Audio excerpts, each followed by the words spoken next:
Welcome to the Tech Egg. Don't get scrambled. Enjoy the video.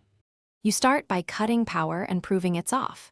Use the voltage tester at the fixture to verify 0 volts. Never assume the breaker you turned is correct. Once done, set up a stable ladder and lay out your screwdriver, wire nuts, and the replacement LED emergency sign. Make sure the replacement matches voltage and mounting type so you avoid mid-job surprises. While you work, keep the area clear. This prevents accidents and makes retrieval of dropped screws straightforward. You remove the face or cover and loosen mounting screws. Keep them organized so reassembly is quick.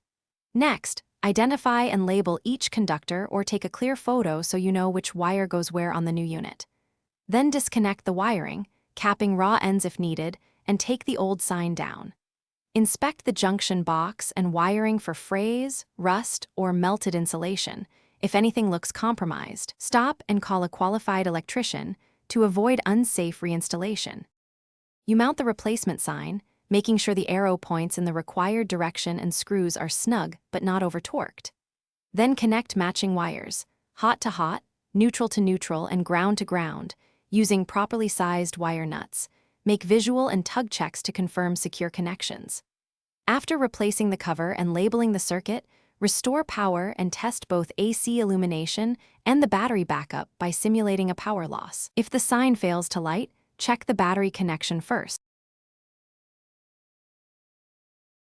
Thanks for watching. Consider subscribing if I helped unscramble your problems.